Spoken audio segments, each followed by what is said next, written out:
T.B.Photo X1.5 to FX, and welcome back to another video. Well, in this episode we're gonna take a look at my little collection here, or a quiet collection of wide zooms and up to some normal zooms.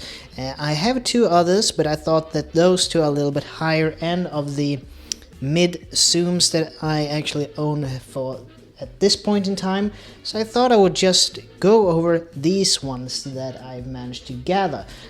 Some of them you've seen in previous installments, and some of them are new, but in order to keep track a little bit of the specs on each and every one of them, I have taken the liberty of printed up a cheat sheet so that we can go through them one after the other.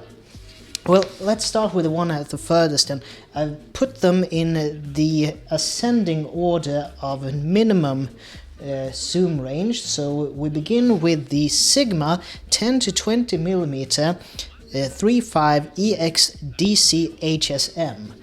This lens is made by Sigma for APS-C DX cameras and has the equivalent focal length of 15 to 30 millimeters.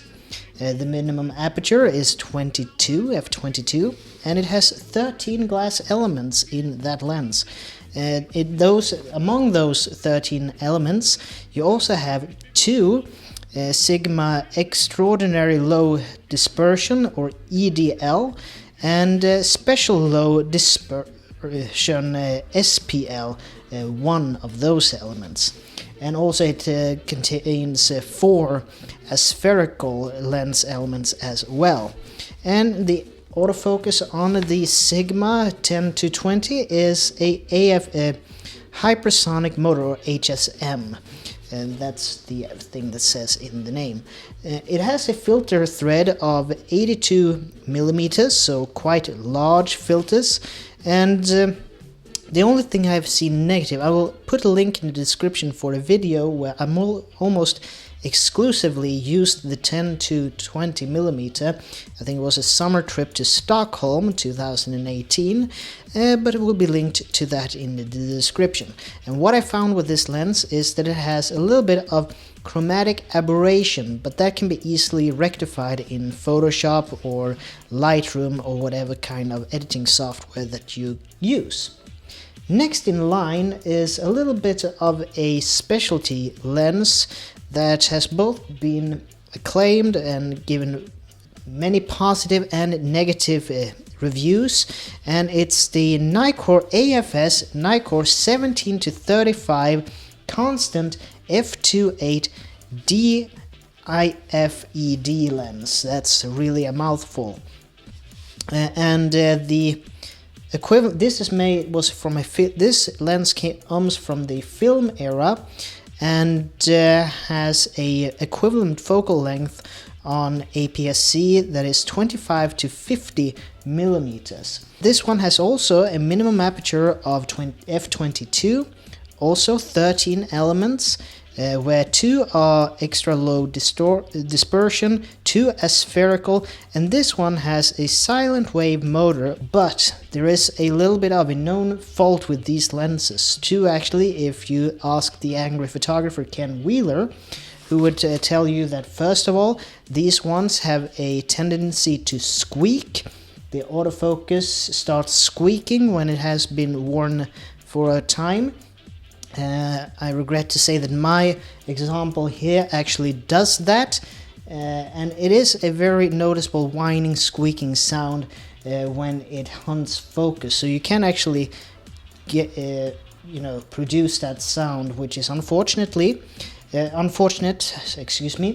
but it's also something that is very widely known for these lenses. Some people say that it is that the autofocus system is on its last leg, and some say that it's just a common trait that doesn't affect the performance in the slightest. Excuse me.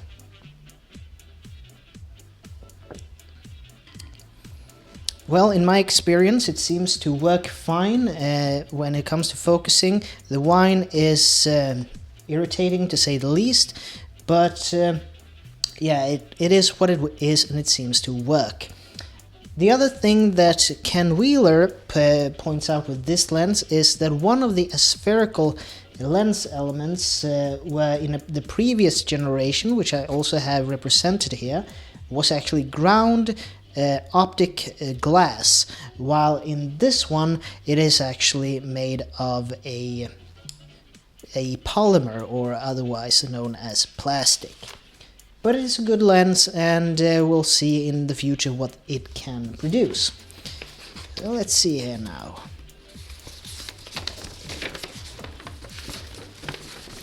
Thirdly, we have a lens that I don't think need that much of an introduction. This has been one of my big workhorses for a while on the D7200, and it is the Nikon AFS Nikkor 17-55mm f2.8G ED DX. So this lens is purpose-made for APS-C or crop sensor Nikon bodies, and it has the equivalent focal length of 25-82 on APS-C. And according to some people, Ken Wheeler again, this lens will actually not produce that much vignetting if it's placed on a full frame camera. So that seems to be a plus for the 17-55. It also sports a minimum aperture of f22. It has 14 elements, 3 are extra low dispersion and 3 also are spherical. And this also has a silent wave motor and internal focusing.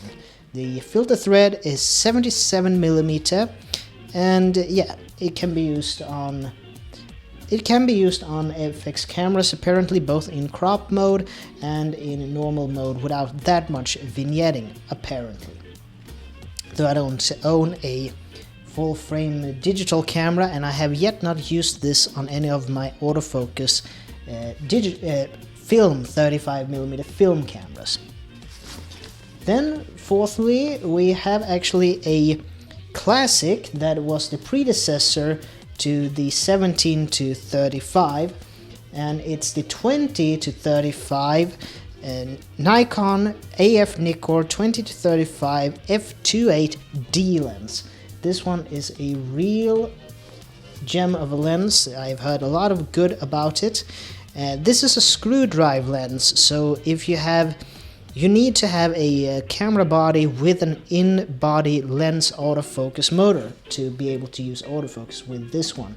It is the D version, which means that it sends some distance calculation for flash compensation and so on. This one has the equivalent for a full frame or for APS-C. It's 30-50mm. Minimum aperture of f22, number of elements is 14, and this one I know has optically ground aspherical or extra low dispersion or aspherical elements. There is no information if it has any extra low dispersion. I haven't been able to find that, and it also has special ground glass aspherical elements. And it takes a 77mm filter. The biggest downside with this lens is that it is discontinued. And now we have two lenses that I just put in a little bit as a laugh. They are a little bit more of the lower end of Nikon's AF lenses, but I thought, what the heck, I'll just put them in here for a laugh. The first one is here, it's the Nikon 28-70mm f3.5-4.5 AFD, because this one has the D marking, and it's also has a little bit of a macro mode as well, or a close-up focusing. This one has a equivalent focal length for APS-C is 42-105mm. It has a minimum aperture of f22. It has 8 elements in it. I haven't been able to find anything on if it has any extra low dispersion, aspherical or other specialty elements in it. This one as well has it's a screw drive lens, so it needs a camera body with a built-in autofocus motor.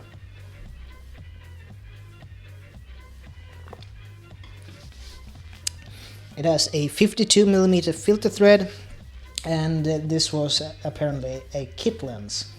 And finally, as a joke, we have what I have been able to gather from reading reviews online.